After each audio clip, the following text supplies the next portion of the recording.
அகில இந்திய கூட்டுறவு வங்கி ஊழியர் சங்கத்தின் தலைவர் பாலகிருஷ்ணன் தற்போது செய்தியாளர்கள் மத்தியில் பேசி வருகிறார். நேரடியை பார்க்கலாம்.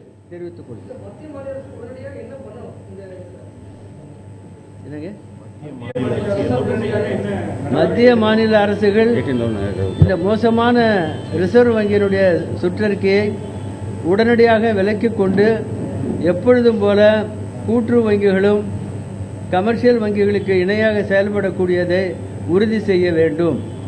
அவ்வாறு செய்யாவிட்டால் இப்பொழுது நாங்கள் கொடுத்திருக்கக்கூடிய அஜிடேஷன்ஸ் என்று சொல்லக்கூடிய ஆர்ப்பாட்டம், தர்ணா போன்ற போராட்டங்கள் மட்டுமல்ல, 25ஆம் தேதி செய்யக்கூடிய ஒரு நாள் அடையாள வேலை நிறுத்தம் என்பது நாடு தழுவிய அளவில் மிகவும் பரவலாக்கப்பட்டு அனைத்து விதமான மக்கள் நல திட்டங்களும் பாதிக்கக்கூடிய வகையில் எங்களுடைய பல்வேறு பணிகள் தொடரும் என்பதை தெரிவித்துக் கொள்கிறோம்.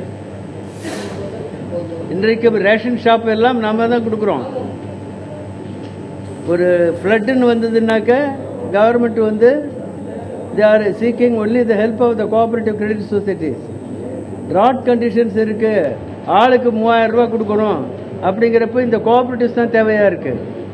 ஏன்னா வேற யாருக்கிட்டும் இந்த அளவுக்கு வந்து கிராமங்களில் குக்கிராமங்களில் இருக்கக்கூடிய கடன் அமைப்புகள் யாருக்குமே கிடையாது. இன்னைக்கு அது மாதிரி இருக்கிறப்ப எங்களை உதாசீனம் செய்வதை கண்டித்து இந்த போராட்டம் நடைபெறுகிறது. மக்களுக்கு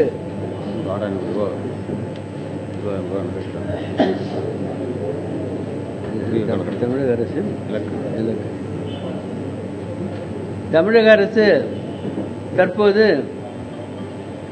கூட்டுறவு வங்கிகள் மூலமாக, கூட்டுறவு கடன் சங்கங்கள் மூலமாக விவசாயத்திற்கு ரூபாய் 6000 கோடி உடனடியாக அளிக்க வேண்டும் என்றும், நகை கடன்கள் 20,000 கோடி வழங்க வேண்டும் என்றும் முடிவெடுத்து செயல்படுத்தி வருகிறது. இவைகளெல்லாம் பெரிதும் பாதிக்கப்படும்.